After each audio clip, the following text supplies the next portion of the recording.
देखिए latest episodes बिल्कुल ad free. क्या हुआ सरदार, इतना हंगामा कैसा है? जी छोटी बहू रानी, गंगा डाकू पकड़ा गया है। शिकारी के भेष में था, उसे लगा पुलिस से बच जाएगा, पर बच नहीं सका। ये क्या किया रघुवीर? ये आपकी कैसी लीला है? क्यों ऐसा किया आपने? क्यों क्यों?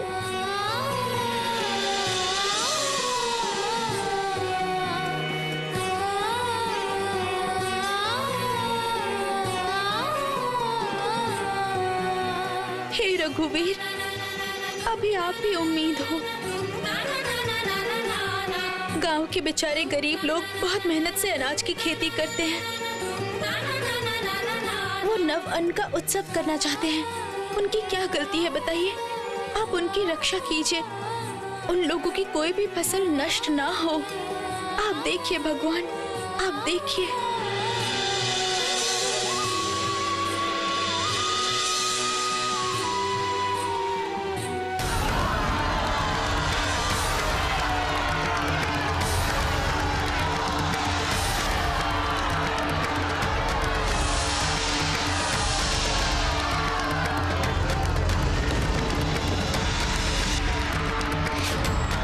सब का सब अनाज जला दूंगा।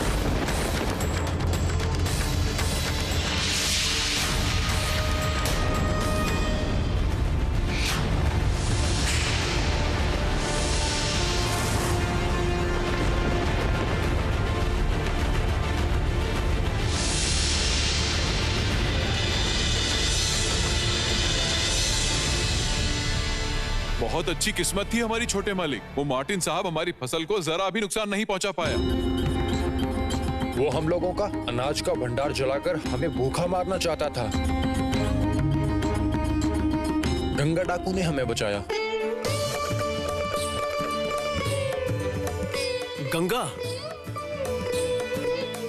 गंगा डाकू? वो डाकू नहीं है छोटे मालिक, वो तो हमारे लिए भगवान है। शिकारी का रूप लेकर आए थे। साहब ने भंडार जलाने के लिए जैसे ही मशाल फेंका, गंगा ने उसे पकड़ लिया। हम सब लोग तो बहुत ही डर गए थे। गंगा डाकू ने जितने दिन डकैती की उसे कोई छू भी नहीं पाया। और आज जब रानी माँ के कहने पर जब उसने डकैती छोड़ दी, तब पकड़ा गया। तब क्या गंगा भाग निकला? आश्चर्य हो गया साहब, गंगा डाकू तो वही बंद है, वो भागा नहीं, किसी और ने बचाया। तुम क्या कहना चाहते हो मुनीम? वो गंगा डाकू नहीं था? ये कैसे हो सकता है? जी हाँ साहब, मुझे भी समझ नहीं आ रहा, लेकिन ये तो निश्चित है, गंगा डाकू तो जेल के अंदर ही बंद है। तो फिर? साहब ये गांव के लोगों की एक चाल है। आप नौबंदो होने मत देना साहब, हमारी बेइज्जती हो जाएगी, हमारे मुंह पर कालिक पोत दी जाएगी। ये लोग हमें मानेंगे नहीं साहब। एक और बात साहब, ये महेश और दुर्गा वो मोखिमपुर की छोटी रानी के पास जाकर सारी बातें बताते हैं। एक कहावत है ना, गरीब लड़ता है आधी रोटी के लिए। ये रानी माँ ही इनकी ताकत है। बड़ी अजीब है ये जमींदार की बीवी। प्रजा के सारे दुख दर्द में उनका प्यार उमड़ जाता है। साहब वो रानी ही तो इनको साहस दे रही है। सब रघुवीर की कृपा है। जय रघुवीर। तू चुप कर। एक डाकू के लिए इतना सोचने की कोई जरूरत नहीं। उसने गांव के किसानों की फसल बचाई है तो खुश तो होना ही चाहिए। जय रघुवीर।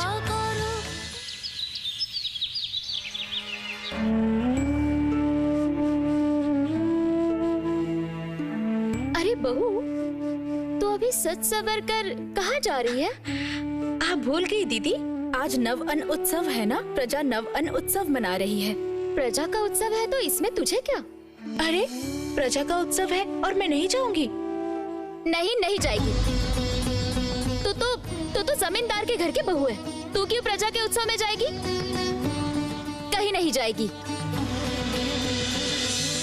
ओ दीदी, ऐसा मत कहिए ना। प्रजा के लोगों ने कितने प्यार से आमंत्रण दिया है, मैं नहीं गई तो उन्हें दुख नहीं होगा? उनका दुख दर्द देखने के लिए देवर जी है ना। और तुझे उत्सव में बुलाया है तो तू जाएगी। और यही प्रजा अगर सासू माँ को बुलाती तो क्या वो चली जाती जैसे तू जा रही है? मैं मना कर रही हूँ, समझ नहीं आ रहा है? देख रही है ना, हर तरफ अशांति है और तू एक लड़की होकर वही खतरों के बीच में चली जाएगी। तुझे क्या लगता है साहब उनको छोड़ देंगे? इसीलिए तो जाना जरूरी है दीदी। प्रजा हमारे लिए संतान जैसी है। हम लोग सिर्फ खुद के बारे में ही कैसे सोच सकते हैं, संतान के बारे में नहीं सोचेंगे। और तेरी कोख में जो एक छोटी संतान है उसके बारे में नहीं सोचेगी? लोग तो यही कहेंगे। देख बहू, वंश का पहला संतान है ये, इस वक्त सावधान रहना पड़ता है। और यहाँ माँ, दादी माँ, नानी माँ कोई नहीं है, मैं ही अकेली हूँ। अभी अगर कोई समस्या आ जाए तो मुझे ही बातें सुननी पड़ेगी ना कि मैंने तुम पर ध्यान नहीं दिया। भाभी, आप आपकी बहन को डांट क्यों रही हैं? ओ माँ, डांटूंगी नहीं। इस वक्त बहू को सावधानी बरतनी पड़ेगी। मेरा अनुमान अगर ठीक हुआ ना तो बहू माँ बनने वाली है। इस वक्त सावधान रहना होगा। वो नहीं करके सच सवर कर उत्सव में जा रही है। हाँ, पर मैंने भी कह दिया कि कहीं नहीं जाएगी। आप दीदी को समझाइए ना, जाना बहुत जरूरी है।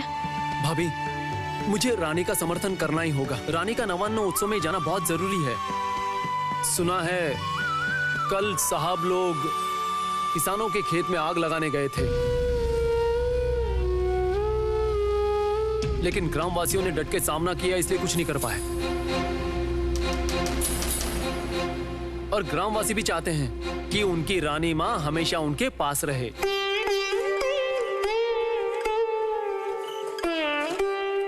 देखो देवर जी, तुम अगर सब कुछ जानने के बाद भी बीवी को छूट देना चाहते हो तो मैं क्या कर सकती हूँ? अगर वहाँ जाकर कोई समस्या आ जाए तो कौन संभालने वाला है? भाभी, मैं तो हूँ ना रानी के साथ। मैं रानी का अच्छे से ख्याल रखूंगा। इस बार रानी को जाने दीजिए ना। भाभी, मैं आपको जबान देता हूँ, नवान्न उत्सव से वापस आकर मैं खुद कोलकाता चला जाऊंगा। बस इस वक्त जाने दीजिए ना।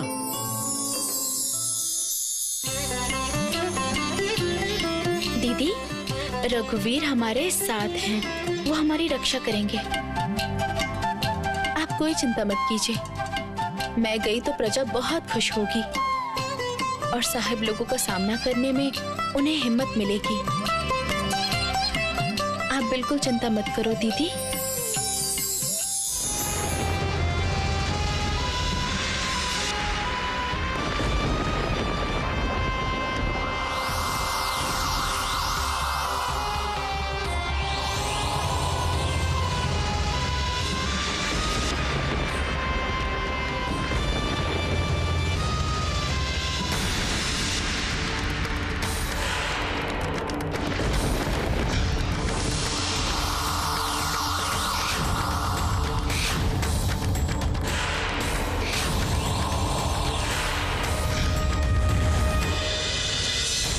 मिस्टर मार्टिन, ये क्या हो रहा है? क्या कर रहे हैं आप?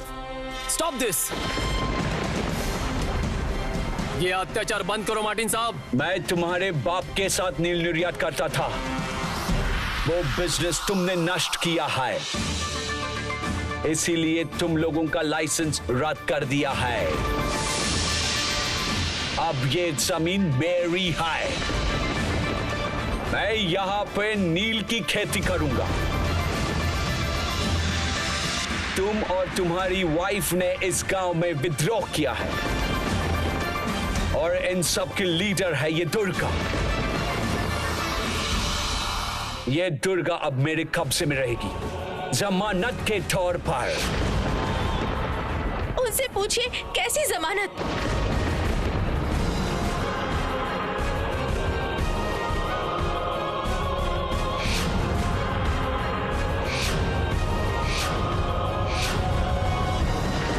खर्चा तो ले लिया और नील की खेती की नहीं, इसलिए जमानत के तौर पर ले जा रहा हूं।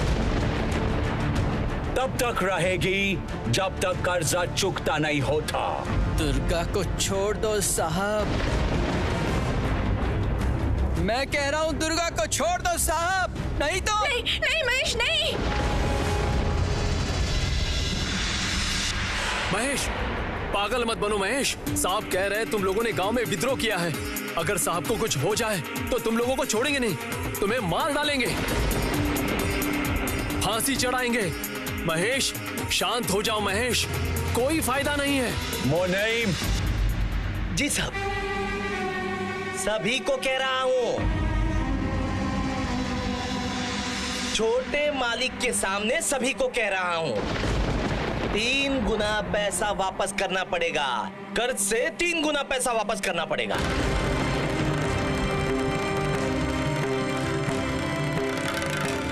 तब जाकर जमीन में अपने मुताबिक खेती कर पाओगे।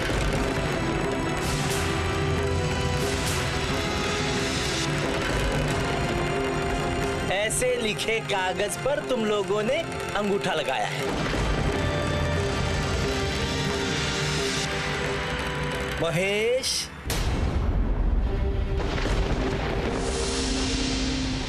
दुर्गा को ले जा रहे हैं।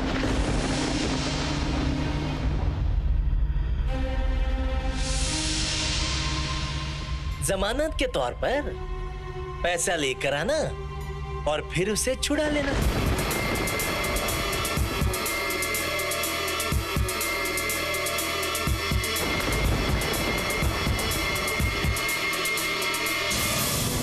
डरना मत, मारेंगे नहीं।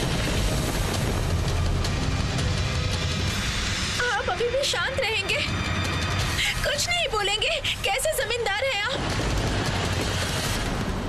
रानी, हमने साहब को जमीन खेती के लिए दी थी। एक साथ नील निर्यात करते थे, इसलिए खेती करने के लिए जमीन दी थी। लेकिन कंपनी ने हमारा अनुमति पत्र रद्द कर दिया है। क्यों समझ नहीं पा रही हो? और वो लोग दुर्गा को लेकर जा रहे हैं।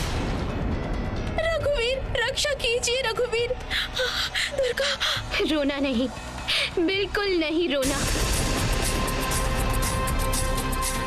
इस साहिब को मुंह पर जवाब देना ही होगा मुझे। एक दुर्गा मरे तो मरे, ऐसी 1000 दुर्गा जन्म लेगी जो ऐसे असुर का वध करेंगी। ऐसी दुर्गा। चुप कर। तेरी बड़ी बड़ी बहुत सारी बातें सुनी, अब ये बातें कैसे कर पाएगी देखता हूँ। चल। दुर्गा, दुर्गा साहब, छोटे मालिक, छोटे मालिक, छोटे मालिक, दुर्गा को बचा लो। छोटे मालिक, दुर्गा को बचा लो। वो दुर्गा को ले जा रहे हैं, वो दुर्गा को ले जा रहे हैं। महेश, अभी नहीं कर सकते, वरना समस्या बढ़ सकती है। मेरे हाथ बंधे हुए हैं। गोरे लोग के शासन में कुछ करना मतलब खत्म हो जाना है। आप लोग क्यों दुर्गा को लेकर जा रहे हैं? आप लोग छोड़ दीजिए दुर्गा को, उसकी कोई गलती नहीं है। क्यों ले जा रहे हैं आप लोग?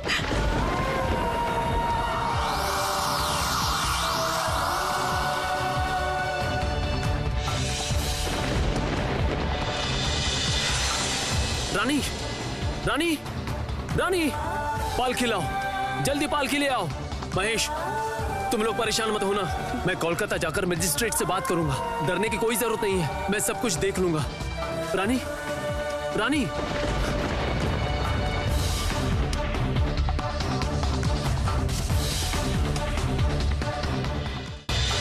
बहू आंखें खोल बहू। ओ बहू, आंखें खोल बहू।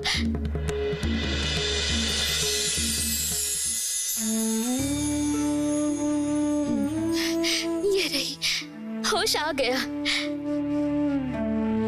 तूने तो मुझे डरा ही दिया था बहू।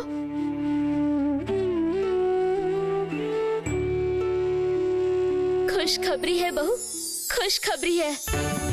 खुशखबरी है? क्या खुशखबरी है दीदी? साहब ने दुर्गा को छोड़ दिया क्या?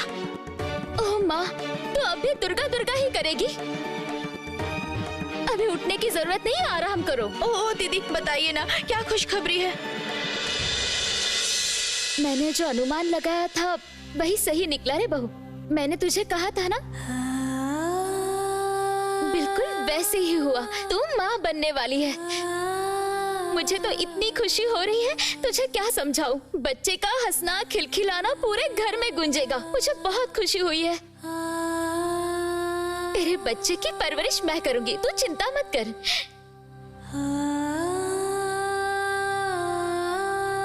ओ माँ, तेरे बच्चे की परवरिश करूंगी सुनकर तेरी आंखों में आंसू आ गए बहू। क्या हुआ? ऐसे समय पर रोते नहीं है बहू, तेरे साथ तेरे बच्चे को भी दर्द होगा। अच्छा अच्छा ठीक है, तेरे बच्चे की परवरिश तू ही करना, ठीक है? नहीं नहीं दीदी, आप होंगी उनकी बड़ी माँ, लेकिन दुर्गा को लेकर मुझे बहुत चिंता हो रही है। वो साहब जो उसे पकड़ कर ले गए हैं, ना जाने कितनी तकलीफ दे रहे होंगे उसे। मुझे उसे छुड़ाना ही होगा। वो कहाँ है? अरे रुक रुक, तू कहीं नहीं जाएगी। देख रही है ना तेरे उस नौबाना में जाने के बाद क्या हो गया था। अगर तुझे कुछ हो जाता तो मैं क्या जवाब देती? अच्छा दीदी, दुर्गा को मुक्ति कैसे मिलेगी? वो साहब जो उनसे सूद मांग रहे हैं, महेश पैसों का जुगाड़ कैसे करेगा? हे भगवान, बार बार एक ही बात। अपने संतान की बात सुनकर खुश होने की बजाय दूसरों के दुख में दुखी हो रही है। पता है, तेरी गोद भरने के बाद एक लड़की का जन्म होना सार्थक है। अच्छा दीदी, रघुवीर मुझे संतान का सुख देंगे, लेकिन क्या दुर्गा की रक्षा नहीं करेंगे?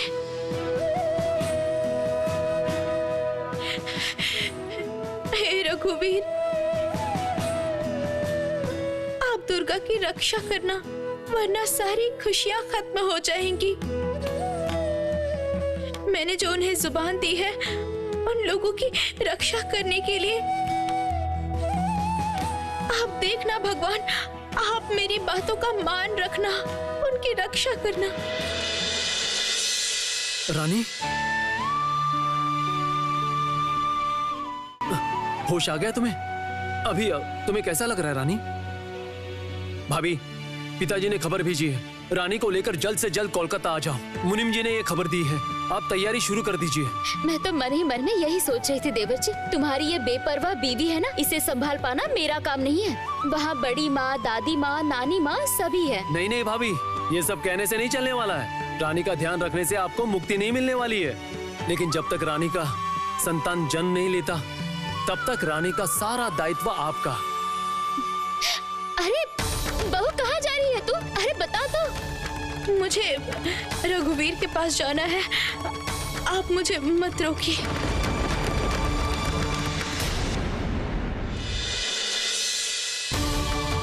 छोटे मालिक के सामने सभी को कह रहा हूँ, 3 गुना पैसा वापस करना पड़ेगा। कर्ज से 3 गुना पैसा वापस करना पड़ेगा, तब जाकर जमीन में अपने मुताबिक खेती कर पाओगे। चल।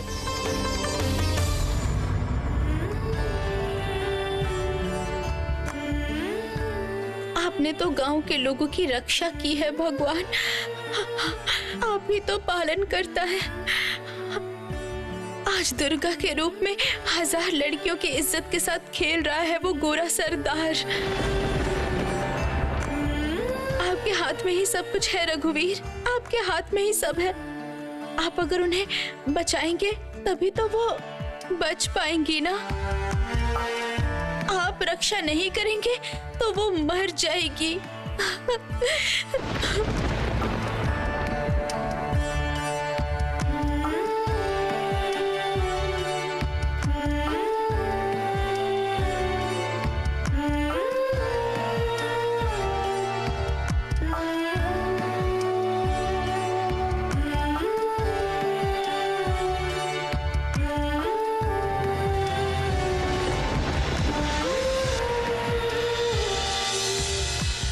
तुम आ गए महेश, मैं जानती थी तुम आओगे। ये लो, ये मूर्ति लो, ये मैं दुर्गा के लिए दे रही हूँ। हम सब तो आज यहाँ से चले जाएंगे, तो तुम देखना। मुझे यकीन है रघुवीर तुम्हारे साथ जरूर खड़े रहेंगे। तुम लोग परेशान मत हो। तुम रो रहे हो महेश। रो नहीं, खुद पर भरोसा रखो। रघुवीर ने रावण का वध किया था, फिर उसके बाद कृष्ण के रूप में कंस का वध किया था। वो हर युग में दुष्टों का वध करते हैं और सृष्टि चलाते हैं। वो जरूर तुम्हारी रक्षा करेंगे, देखना, स्वयं रक्षा करेंगे। तुम्हारी दुर्गा तुम्हें वापस मिलेगी।